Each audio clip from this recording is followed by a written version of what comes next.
नमस्कार बच्चों। अब पीछे हमने दो टॉपिक देख लिए, संविधान का विकास और संविधान की विशेषताएं, की फीचर्स ऑफ द कॉन्स्टिट्यूशन। अब नेक्स्ट टॉपिक है संविधान की प्रस्तावना, preamble of the Indian constitution. Okay, I think आप लोगों ने प्रीएम्बल पढ़ी होगी, काफी इंपॉर्टेंट है प्रीएम्बल, इससे क्वेश्चंस आते हैं। स्टार्ट करते हैं। हाँ, भारत के संविधान की प्रस्तावना प्रीएम्बल 13 दिसंबर 1946 को संविधान सभा में जवाहरलाल नेहरू द्वारा पेश किए गए उद्देश्य प्रस्ताव ऑब्जेक्टिव रेजोल्यूशन पर आधारित है। 13 दिसंबर 1946 तीसरी बैठक, संविधान सभा की तीसरी बैठक, पहली 9 दिसंबर को, दूसरी 11 दिसंबर को और तीसरी 13 दिसंबर को। 13 दिसंबर को जवाहरलाल नेहरू ने ऑब्जेक्टिव प्रस्ताव, ऑब्जेक्टिव रेजोल्यूशन पास की, मतलब पेश किया, और उसी के आधार पर हमारी प्रस्तावना है। मतलब प्रस्तावना की जो भाषा है वो ऑब्जेक्टिव रेजोल्यूशन का ही पार्ट है। प्रस्तावना या उद्देशिका को भारत के संविधान की आत्मा इसलिए कहा जाता है क्योंकि इसमें संविधान के बारे में सब कुछ संक्षेप में मौजूद है। मतलब भारत का संविधान की जो प्रीएम्बल है, उसके जो हमारे संविधान के जो ऑब्जेक्टिव्स हैं, क्या उद्देश्य हैं, वो कहीं ना कहीं हमारी संविधान की प्रस्तावना में क्लियर कट वर्णित है।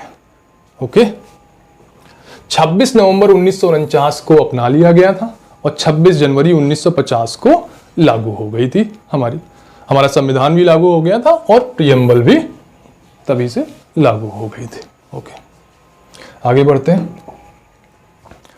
प्रस्तावना क्या क्या विचार देती है, जब हम प्रीएम्बल अभी आगे देखेंगे तो प्रीएम्बल में हमें क्या क्या मिलेगा।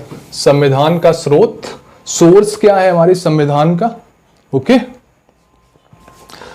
भारतीय राज्य की प्रकृति, हमारे राज्य, हमारे स्टेट, हमारे देश का नेचर कैसा होगा, यह भी इसमें है। ऑब्जेक्टिव्स क्या है, हमारे संविधान बनाने के रीजन क्या है, ऑब्जेक्टिव क्या है, उद्देश्य, हमने क्यों संविधान बनाया है, क्या कारण है, वो भी।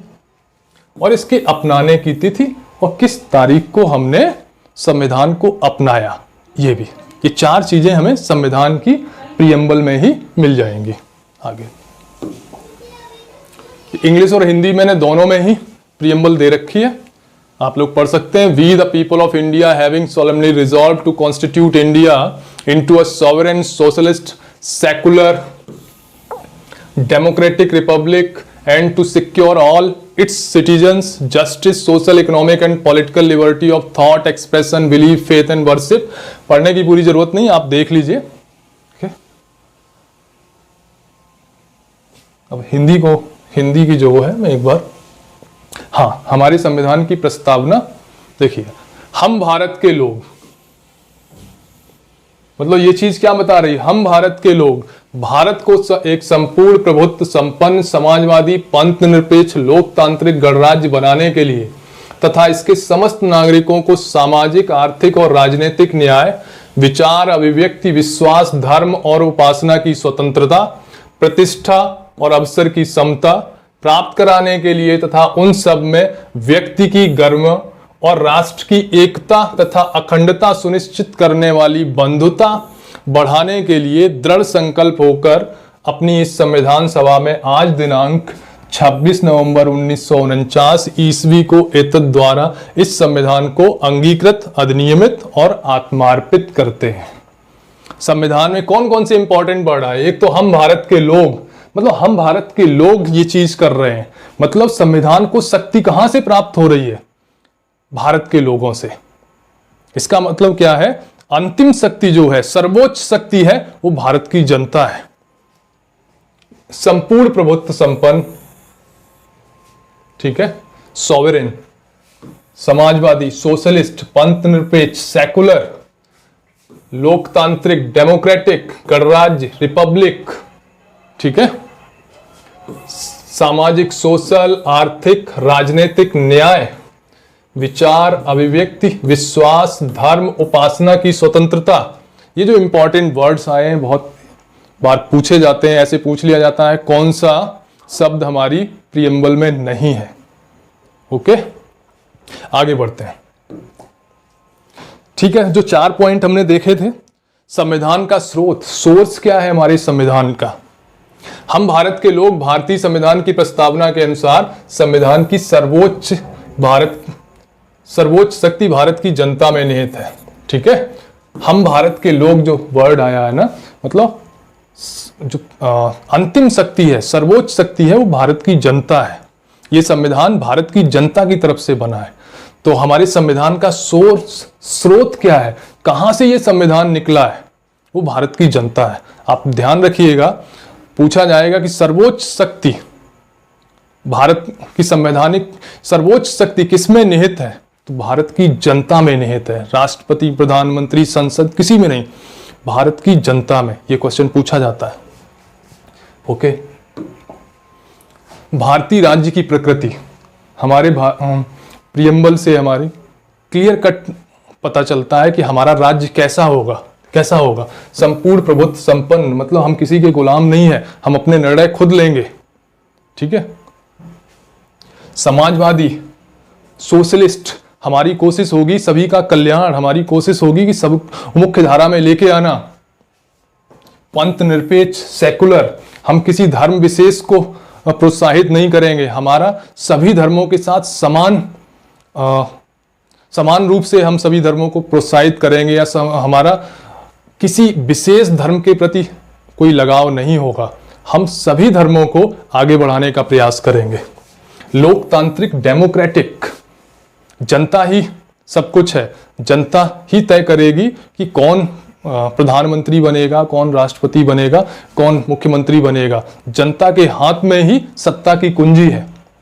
गणतंत्र, रिपब्लिक, हमारा राष्ट्रपति निर्वाचित होगा, ना कि वंशानुगत होगा कि पहले फादर थे फिर बेटे बन जाएंगे, इस तरीके से नहीं होगा।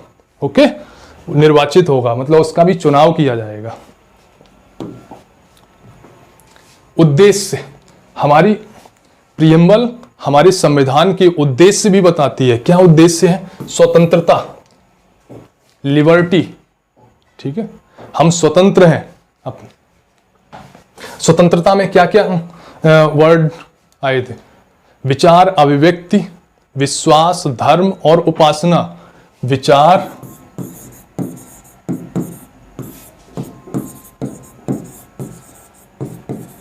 अभिव्यक्ति,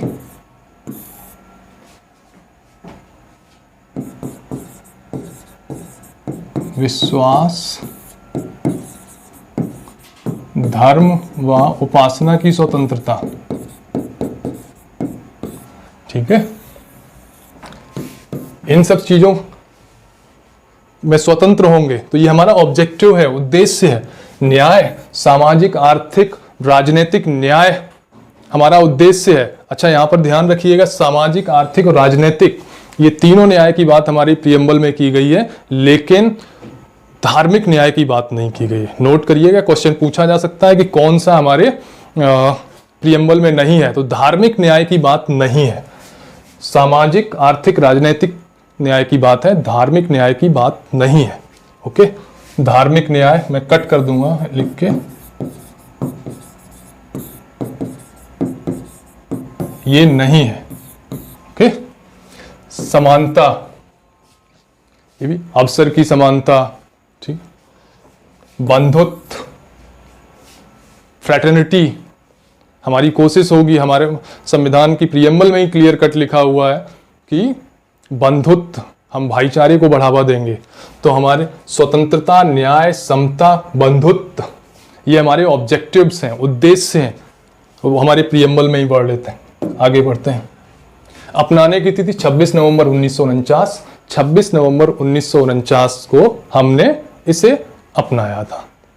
ठीक है, संविधान को अपनाया था, उसकी तारीख भी आ गई। ठीक, हाँ, प्रस्तावना की संविधान में स्थिति, बेरुवारी, स्टार्टिंग में 1960 में बेरुवारी केस में क्या बोला गया था? प्रस्तावना संविधान का भाग नहीं है।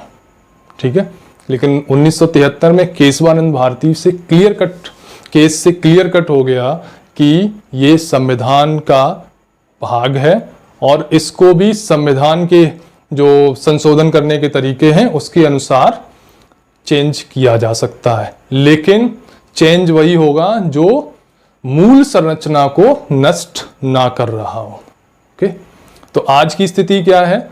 हमारी प्रियम्बल संविधान का मुख्य भाग है, बहुत ही इंपॉर्टेंट भाग है, ठीक है, जिसको संशोधित किया जा सकता है, लेकिन संशोधन ऐसा नहीं होना चाहिए जो कि मूल संरचना को नष्ट करे।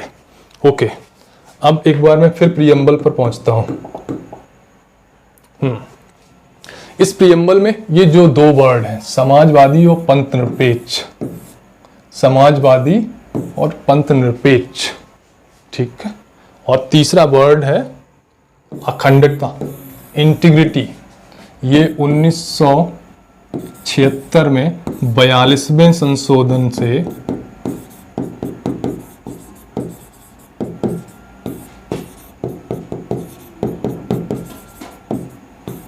हमारे संविधान की प्रियम्बल में जोड़े गए। 42वें संविधान संशोधन से हमने 3 वर्ड समाजवादी, पंथ निरपेक्ष और अखंडता, socialist, secular and integrity, okay, ये 3 वर्ड हमने जोड़े। ये क्वेश्चन पूछा जाता है, ठीक है। आज के लिए प्रियम्बल में लगभग यही। क्वेश्चंस में हम कुछ और चीजें क्वेश्चंस से प्रियम्बल से पूछे जाएंगे। क्वेश्चन इसी तरीके से हो जाएंगे कि कौन सा वर्ड नहीं है, तो आपको ध्यान रखना है। जैसे न्याय की बात हुई तो सामाजिक, आर्थिक और राजनीतिक न्याय इसमें शामिल है, धार्मिक न्याय शामिल नहीं है। इसी तरीके से अवसर की समता, प्रतिष्ठा, ओके, और आपका एक जगह और था, हाँ, स्वतंत्रता में विचार, अभिव्यक्ति, विश्वास, धर्म और उपासना, ये 5 वर्ड हैं। तो ये जब आप पढ़ोगे तो इसको आप ध्यान में रखोगे। और 3 ये वर्ड हैं, समाजवादी, पंथ निरपेक्ष और अखंडता, जिनको 42वें संविधान संशोधन से 1976 में जोड़ा गया। ठीक है, प्रियम्बल के में इतना ही है। कुछ क्वेश्चंस और प्रियम्बल से बनते हैं, वो जब क्वेश्चन का सेशन लेंगे, टेस्ट होगा, उसमें देखेंगे। Thank you.